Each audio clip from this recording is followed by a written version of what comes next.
Assalamualaikum warahmatullahi wabarakatuh. Selamat pagi, salam sejahtera untuk kita semua. Hari ini kita akan belajar tentang lanjutan dari analisis pertumbuhan. Di minggu lalu sudah disampaikan tentang alat-alat yang bisa kita gunakan dalam penelitian atau dalam proses pengamatan selama penelitian. Yang bisa saudara gunakan ketika nanti saudara meneliti untuk tugas akhir. Untuk hari ini, kita akan membahas tentang rumus-rumus yang nantinya akan saudara gunakan dalam menganalisis data-data yang sudah saudara dapatkan dari lapangan atau data-data hasil pengamatan. Tentunya saudara sudah pernah melakukan analisis sebelumnya dalam praktikum fisiologi tanaman. Hanya saja di sini saya akan menambahkan beberapa rumus yang mungkin nanti akan saudara gunakan. Yang pertama ada indeks luas daun. Indeks luas daun sendiri adalah nisbah antara luas daun dan luas permukaan yang ditutupi. Atau bahasa Inggrisnya adalah Leaf Areal Index. Kalau misalnya nanti saudara mencari jurnal ketemu yang LAI, itu sama saja dengan ILD atau indeks luas daun. Kalau di bahasa Inggris, itu cuman diartikan saja, diubah dalam bahasa Inggris. Jadi LAI, Leaf Areal Index, atau luas daun di atas suatu luas lahan, dan dia tidak memiliki satuan. Rumusnya adalah menurut Brown 1984, A2 ditambah A1 dibagi 2 dikali 1 per SA. A1, A2 adalah luas daun tanaman. Daun 2 ditambah daun 1 dibagi 2 dikali 1 ini adalah konstanta dibagi SA atau luas permukaannya. Nah, ILD sendiri ini merupakan penentu untuk mencari data-data selanjutnya. Yang kedua ada laju asimilasi bersih LAB. Mungkin saudara pernah mendengar istilah Net Assimilation Rate atau NAR. Itu sama aja dengan LAB. Kalau di bahasa kita, di bahasa Indonesia itu LAB. Pengertiannya adalah kemampuan tanaman menghasilkan bahan kering hasil asimilasi tiap satuan luas daun, tiap satuan waktu. Satuannya adalah gram desimeter persegi minggu. Ini adalah rumusnya menurut Brown. Jadi ada W2 dan W1, ini adalah bobot kering tanaman pada awal atau akhir suatu interval panen, satuannya gram, kemudian ada T2 dan T1 adalah waktu pengamatan atau satuannya adalah hari, kemudian A2, A1 adalah luas daun tanaman. Nah, ini menurut Brown. Laju peningkatan luas daun ini menentukan laju peningkatan kapasitas fotosintesis tanaman. Laju pertumbuhan tanaman selama perkecambahan hingga stadia pertengahan masa pertumbuhan itu sangat tergantung pada ekspansi daun-daun baru, artinya munculnya daun-daun baru, tunas-tunas baru di tanaman tersebut. Permukaan daun akan mengintersepsi cahaya dan menyerap karbon dioksida pada proses fotosintesis. Proses ini atau proses fotosintesis inilah yang akan sebanding dengan jumlah daun tanaman selama beberapa daun tidak ternaungi satu sama lain. Yang bisa berfotosintesis hanya daun-daun yang tidak ternaungi. Pada saat-saat tertentu terjadi penurunan luas daun. Hal ini disebabkan karena lebih cepatnya daun mengalami pengguguran dan absisi dibanding dengan terbentuknya tunas-tunas baru. Lebih cepat terjadi pengguguran daripada pembentukan tunas-tunas baru. Sehingga daun yang tua tadi itu kan mengurangi dari indeks luas daun. Kemudian kalau untuk laju asimilasi bersih atau NAR itu sendiri, nilai LAB yang tinggi ketika seluruh daun terkena cahaya matahari dan tidak saling menutupi satu sama lainnya. Semakin meningkatnya pertumbuhan, maka daun-daun secara keseluruhan atau secara parsial akan terhalangi. Hal ini menyebabkan penurunan LAB. Dikatakan juga oleh salah satu referensi bahwa daun-daun tua yang dihasilkan karena meningkatnya umur tanaman akan menyebabkan efisiensi fotosintesis yang lebih rendah, sehingga menurunkan nilai LAB. Semakin tua daun itu, maka fotosintesisnya akan semakin rendah, sehingga LAB atau laju asimilasi bersihnya juga akan menurun. Untuk Penurunan LAB ini disebabkan karena mengecilnya atau rendahnya bagian-bagian dari fotosintesis, sehingga akan menurunkan laju asimilat dalam satuan luas daun. Kemudian ada laju pertumbuhan tanaman atau LPT. LPT sendiri adalah crop growth rate atau CGR. Kemampuan tanaman menghasilkan bahan kering hasil asimilat tiap satuan luas lahan, tiap satuan waktu. Satuan adalah gram meter persegi per minggu. Crop growth rate ini rumusnya mirip dengan rumus-rumus sebelumnya, sama artinya juga pengertiannya W2 dikurangi W1 dibagi SA luas areal atau luas lahan T2 dan T1 dalam kurung T2 T1 menurut Brown 1984. Nah, LPT ini diukur dengan cara memanen tanaman secara destruktif pada beberapa interval dan menghitung peningkatan bobot kering dari panen pertama ke panen selanjutnya. Ada tanaman korban 1 ke tanaman korban 2. Begitu.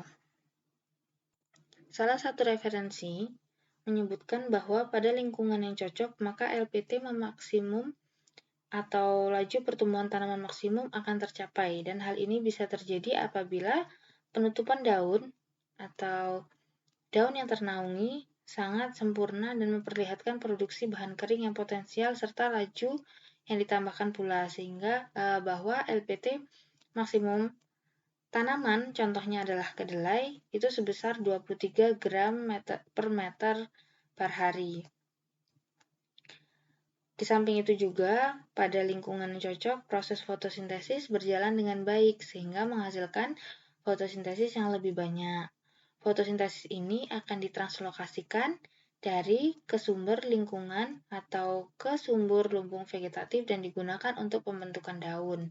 Kemudian ditranslokasikan juga ke batang dan akar, serta untuk mengganti sel-sel tanaman yang rusak. Hal inilah yang dapat meningkatkan bobot kering tanaman sehingga berpengaruh terhadap LPT tanaman tersebut. Itu tadi LPT, laju pertumbuhan tanaman atau CGR. Selanjutnya ada LPN atau laju pertumbuhan nisbi.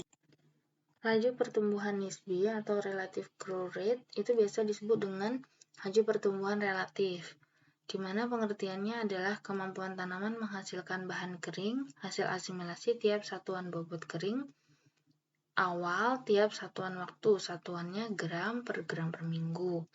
Rumus LPN ini ln W2 dikurangi ln W1 dibagi T2 per T1. W2 W1-nya itu adalah bobot kering tanaman di awal maupun di akhir, biasanya dalam satu musim tanam atau satu kali pengamatan, dari awal sampai akhir itu diambil 2 tanaman korban. Jadi ada W2, W1, korban pertama dengan korban kedua. Kemudian waktunya, ini ada T2 adalah time. Waktu kedua dikurangi waktu pertama. Laju pertumbuhan nisbi atau laju pertumbuhan relatif yang bisa dihitung. Kemudian ada bobot daun khas. Nah, mungkin masih sangat asing ya dengan pengertian dari bobot daun khas ini, atau istilah lainnya adalah specific leaf weight (SLW), di mana pengertiannya adalah bobot daun tiap satuan luas daun menggambarkan ketebalan daun. Satunya gram per desimeter persegi. Untuk rumusnya sendiri adalah LW per LA, bobot daun dikurangi luas daun. Nah, untuk ini bobot daun khas ini atau kita mengerti bahwa ketebalan daun suatu tanaman itu seberapa, dan bobot daun khas ini sangat berhubungan dengan LAB atau laju asimilasi bersih, di mana BDK ini atau bobot daun khas ini menggambarkan jumlah klorofil yang berperan dalam proses fotosintesis sehingga akan menghasilkan asimilat. Jadi jumlah daunnya atau bobot daunnya berapa itu akan berhubungan dengan LAB. Tebal tipisnya daun tanaman itu juga berpengaruh terhadap tingkat cekaman kekeringan terhadap luas daun spesifik dan kadar lengas tanaman itu sendiri.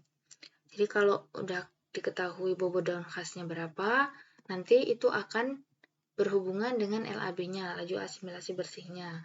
Semakin tebal daunnya, maka biasanya dia daya tahan terhadap cekaman kekeringan juga akan lebih tahan, seperti itu dibanding dengan daun-daun tipis. Misalnya kedelai.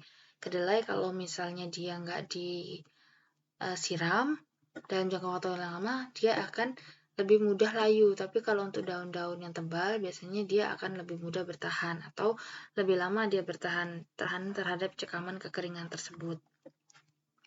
Dan hasil dari asimilasinya biasanya lebih banyak untuk daun-daun yang tebal dibanding daun yang tipis. Kalau tipis lebar itu juga bagus dibanding daun yang tebal tapi kecil gitu. Kemudian selanjutnya ada indeks panen. Ini akan diukur ketika saudara sudah di akhir penelitian atau sudah hasilnya bisa dipanen. Seperti itu, indeks panen atau harvest index itu kemampuan tanaman menyalurkan asimilat tanpa satuan. Kalau misalnya hasilnya 5 ya udah 5 gitu tanpa ada satuan. Sama seperti indeks luas daun tadi, dia tidak bersatuan. Rumus indeks panen adalah WE per W. WE adalah berat kering hasil atau berat ekonomis yang bisa dimanfaatkan. Kemudian W adalah bobot kering total. Misalnya di tanaman jagung, itu berat kering ekonomis atau berat kering hasil seperti tongkol, seperti itu. Nah, kemudian untuk bobot kering totalnya mulai dari akar, batang, daun, kemudian bobot hasilnya juga yang ekonomis itu. Satukan semua. Begitu, itu adalah indeks panennya. Kemudian kita akan melihat, ini adalah contoh variabel yang berhubungan. Jadi ada ILD kritis atau indeks luas daun yang kritis, itu menyebabkan tanaman menyerap cahaya 95%. Indeks luas daun. Sementara kalau ILD optimum menyebabkan LPT-nya maksimum, laju pertumbuhan tanaman. ILD berhubungan dengan LPT. Kemudian ada lagi tadi bobot daun khas berhubungan dengan LAB, laju asimilasi bersih. Hubungan lain dapat dicari adalah ILD berhubungan dengan hasil, indeks luas daun berhubungan dengan hasil, karena kita tahu luas daunnya seberapa, fotosintesisnya juga akan lebih maksimal, sehingga hasilnya itu akan bisa optimal. Kemudian berat kering total dengan hasil. Indeks panen dengan hasil, kita tahu bahwa indeks panennya berapa, hasilnya berapa, itu tidak bersatuan. Itu juga berhubungan. Kemudian ILD dan LAB, indeks luas daun dan laju asimilasi bersih. Kalau misalnya saudara dalam menganalisis, kemudian ingin menghubungkan antar variabel pengamatan, itu bisa dilihat dari menggunakan satu jenis analisis. Salah satunya adalah menggunakan analisis statistik atau kita melihat korelasinya. Ada tabel korelasinya, nanti ketika dianalisis akan terlihat ini berhubungan dengan ini berhubungan dengan ini gitu. Ada korelasinya antara misalnya BDK dengan LAB, antara ILD dengan fotosintesis gitu. Nah, untuk melihatnya bisa saudara gunakan alat yang namanya LICOR itu kemarin yang berfungsi untuk melihat hasil fotosintesis. LICOR itu. Kemudian ada juga kalau membandingkan dua variabel apakah dia berhubungan atau enggak, itu ada namanya pengujian bivariat. Itu melihat apakah dua variabel pengamatan tersebut berhubungan atau tidak, ada hubungan atau tidak. Nah, itu bisa menggunakan pengujian bivariat. Selanjutnya, ini adalah contoh tanaman tahunan yang melakukan fotosintesis atau kita lihat hasil fotosintesisnya. Tanaman sawit, sagu, karet, kopi, kakao, dan teh. Ini untuk tanaman-tanaman tahunan ya. Fotosintesisnya kalau sawit itu lebih dari 20, sagu 13, karet 20, kopi 7, kakao 6, dan teh 20. Jadi yang paling tinggi fotosintesisnya adalah sawit. Untuk cahaya jenuhnya sendiri, dia membutuhkan cahaya jenuh hingga 25%, sementara untuk sagu 17, untuk karet 25, untuk kopi itu 3-10%, kakao 3-20%, teh 20%. Untuk suhu optimumnya sendiri, itu kalau di sawit optimumnya 33, kalau sagu dia tidak membutuhkan suhu optimum, karet juga tidak membutuhkan suhu optimum, kopi itu sekitar 20 derajat Celcius, sementara kakao dan teh sama-sama 35 derajat Celcius. Dia bisa ditanam di suhu yang tinggi atau dataran rendah maupun dataran tinggi dengan iklim yang kering. Untuk selanjutnya ini CGR. CGR atau crop growth rate, laju pertumbuhan tanaman. Ini ILD optimumnya, sawit itu 10-12, CGR-nya 40. Ini bisa saudara lihat sendiri, untuk sawit tanaman C3, sawit lebih besar daripada tanaman C3 mendekati tanaman C4. Untuk ciri-ciri tanaman C3, C4 sudah dijelaskan ya, seperti apa oleh Pak Untung. Tanaman C3 ciri-cirinya seperti apa, berfotosintesisnya bagaimana, sistem fotosintesisnya seperti apa, itu berbeda dengan tanaman C4 dan CAM. Kemudian ini selanjutnya adalah hubungan ILD dengan LPT, juga hasil dari kelapa sawit, indeks luas daun. Ini adalah LPT, laju pertumbuhan tanaman per tahun, dengan hasilnya segini, sementara ini indeks luas daun. Semakin tinggi indeks luas daun, CGR-nya itu akan semakin tinggi, namun hasilnya itu akan semakin rendah.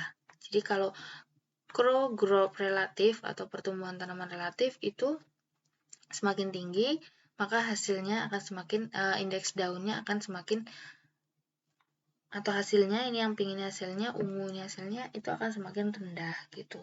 Ini hubungan LPT, ILD, dan hasil tanaman kelapa sawit. Ini untuk tanaman kelapa sawit per tahun.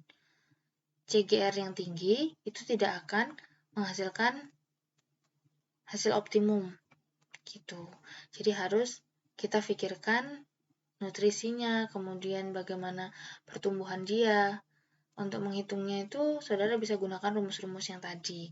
Tapi kalau untuk penelitian lebih baik tanaman-tanaman semusim saja karena waktunya relatif lebih singkat. Ini pertumbuhan vegetatif. Indeks panen adalah pertumbuhan vegetatif dan generatif bersama IP atau indeks panen dihitung selama 1 tahun atau lebih. Ini untuk tanaman-tanaman tahunan, bukan tanaman semusim. Sementara ini juga masih tanaman tahunan. Contohnya saya ambil tanaman tahunan. Hasil ekonomis tanaman adalah mengandung energi yang tinggi. Kelapa sawit, karet, dan satuannya atau variabel pengamatannya adalah indeks panen, bobot kering. Indeks panen bobot kering lebih kecil dari indeks panen energi.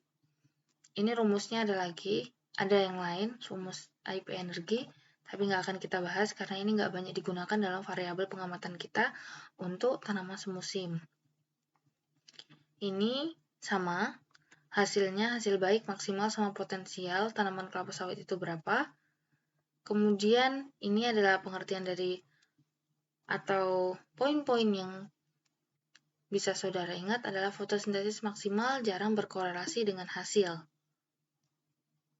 Jadi fotosintesis walaupun maksimal jarang berkorelasi dengan hasil, dia lebih kepada pertumbuhan.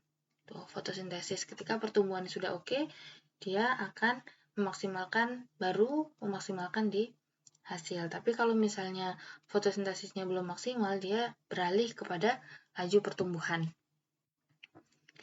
Kemudian ILD tinggi mengakibatkan daun banyak ternaungi. Nah, indeks luas daun yang tinggi tadi, seperti di contohnya kelapa sawit tadi di grafik, semakin tinggi ILD maka hasilnya akan semakin rendah karena banyak daun yang ternaungi sehingga fotosintesis tidak akan bisa menjadi baik. Ini fotosintesisnya akan rendah. ILD tinggi, daun ternaungi, cahaya matahari tidak dapat diserap oleh daun, tidak dapat dimanfaatkan, kemudian fotosintesisnya rendah. Daun mendapatkan cahaya penuh, mengalami cekaman air dan suhu. Misalnya sawit lebih dari 10%, kopi lebih dari 20 derajat, 20 derajat. Jadi daun-daun yang mendapat cahaya penuh itu mengalami cekaman air karena dia lebih banyak mengeluarkan kandungan air atau lebih banyak melakukan transpirasi. Misalnya sawit suhunya lebih dari 10 derajat dari suhu optimumnya dia, maka dia akan cepat mengalami kelayuan. Pada kakao, fotosintesis ternaungi lebih besar daripada yang terbuka, karena tanaman kakao sendiri itu memiliki postur tanaman yang daun lebar, kemudian dia rendah, dan bertajuk padat atau rapat, sehingga banyak daun yang ternaungi. Untuk tanaman kakao, karena kondisi tanamannya seperti itu, sehingga perlu usaha yang lebih intensif lagi untuk perawatannya. Kalau suhunya atau suhu di dalam tanaman itu menjadi lembab, maka banyak penyakit atau virus-virus yang bisa menyerang tanaman itu sendiri. Pada tanaman teh, kopi dan kakao tanpa naungan, hasil lebih tinggi bila tidak terjadi cekaman. Cekaman yang dimaksud di sini adalah cekaman nutrisi dan air. Tanaman-tanaman perkebunan itu lebih cenderung membutuhkan cahaya matahari optimum dibanding naungan. Berbeda dengan tanaman-tanaman semusim yang memang ada atau suka mendapatkan naungan, contohnya kedelai gitu. Itu dia suka pada naungan, sehingga biasanya dijadikan tanaman-tanaman penutup tanah. Yang atasnya ada tanaman lagi dengan tajuk yang lebih rapat, dia menjadi naungan bagi tanaman kedelai. Untuk tanaman sawit sendiri, ada bibit kelapa sawit, RGR dan NAR di bawah naungan 50%, itu lebih besar terbukanya, nggak menurun hingga 60-80% naungan. ILD-nya lebih kecil dari 3, itu rendah, sebagian besar daun terkena cahaya naungan suhu, kemudian fotosintesis lebih besar itu karena daun terbuka. Tanaman dewasa pada kelapa sawit ILD-nya 5-6 atau termasuk kategori tinggi. Tapi kalau misalnya tanaman dewasa tersebut ternaungi, maka akan menurunkan hasil dari kelapa sawit itu sendiri. Indeks luas daun yang tinggi karena daun-daunnya juga udah besar. Kemudian luas jangkauannya, maka biasanya ILD-nya akan tinggi. Itu saja yang bisa saya sampaikan. Semoga bermanfaat. Saya akhiri, wassalamualaikum warahmatullahi wabarakatuh.